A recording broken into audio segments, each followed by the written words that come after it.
Hello friends. तो फिर हम आज आए हैं एक नए मोटिवेशनल स्टोरी के साथ। और उस मोटिवेशनल स्टोरी की तरफ जाने से पहले मैं ये कहूंगा कि अगर आपको मेरी वीडियोस अच्छी लगती है तो मेरे चैनल को सब्सक्राइब करें और वीडियो को शेयर और लाइक जरूर करें। तो अब हम आते हैं उस स्टोरी की तरफ।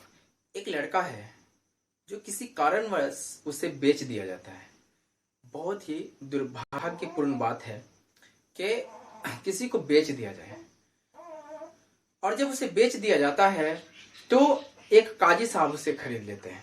काजी साहब हैं खुरासान के काजी साहब, उसे खरीद लेते हैं।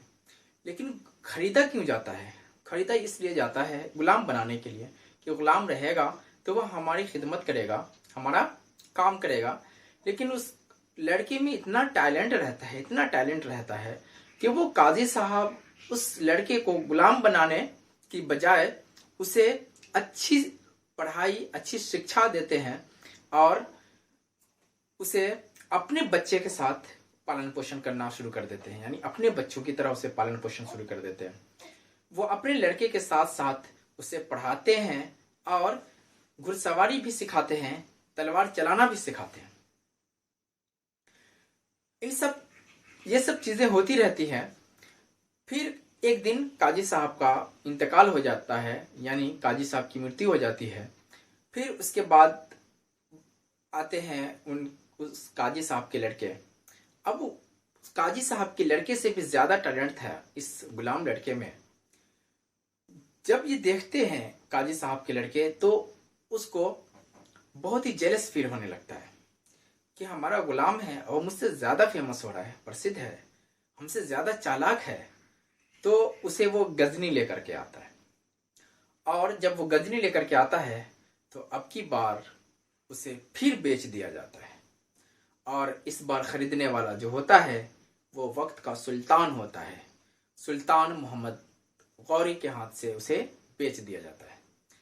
जब सुल्तान मोहम्मद गौरी के हाथ से उसे बेच दिया जाता है तो मोहम्मद गौरी भी उसके टैलेंट को देख करके परेशान हो जाते हैं कि इस लड़की में इतना टैलेंट है, एक गुलामाना जिंदगी जिया है, फिर भी इस लड़की में इतना टैलेंट है। तो इससे प्रभावित होकर के वो अपने जो उसकी सैनिक होती है, मोहम्मद गौरी के जो सैनिक होते हैं, उसका अधिकारी उसे बना दिया जाता है और फिर अमीर अखूर बना दिया जाता है। यानी जहां अस्तबल होते हैं, यानी अस्तबल उसको कहते हैं जहां घोड़ों के बांधने की जगह होती है, घोड़ों के रखने की जगह होती है। अब उस जमाने में जब लड़ाइयाँ होती थी तो घोड़ों का दौर था, तलवारें चला करके लड़ाइयाँ होती थी। उस वक्त लड़ाइयों में घोड़ों का बहुत इंपॉर्टेंस था। लोग उसी से हार जीत का फैसला होता था कि किसके पास कितनी आर्मी है और कितने घोड़े हैं, कितने घुड़सवार आर्मी है। तो उसे भी उसका हेड बना दिया जाता है, उसकी देख रेख में वो आ जाता है। फिर जब मोहम्मद गौरी जब वो अपने भारत अभियान पर आते हैं तो उस लड़के को अपने साथ वो लेकर के चले आते हैं। मोहम्मद गौरी तराइन का सेकेंड वार, उसमें उसकी जीत होती है। तो उस जितनी दूर के इलाके में उसकी जीत होती है, उस इलाके का बागडोर इसी लड़के को दे देता है। जब वो उस लड़के को दे देता है तो वो उसको अच्छी तरह से चलाता है और इन सब गुणों से प्रभावित होकर मोहम्मद गौरी उसे ऐबक का खिताब देते हैं। ऐबक का अर्थ होता है चंद्रमुखी।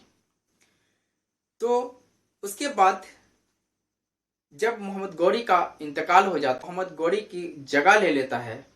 वो इतना टैलेंट होता है, एक गुलाम लड़का अब वो एक सुल्तान की जगह ले रहा है।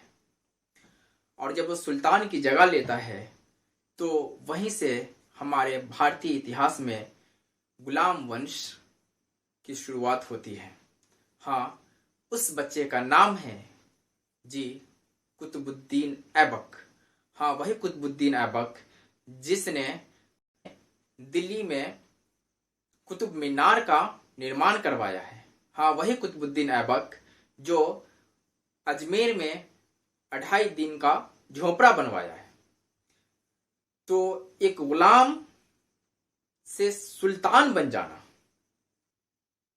ये एक खास किस्म के लोग की बात हो सकती है। इसलिए तो अल्लामा इकबाल ने कहा है कि खुदी को कर बुलंद इतना कि हर तकदीर से पहले, खुदी को कर बुलंद इतना कि हर तकदीर से पहले खुदा बंदे से खुद पूछे, बता तेरी रजा क्या है। Okay, thank you very much.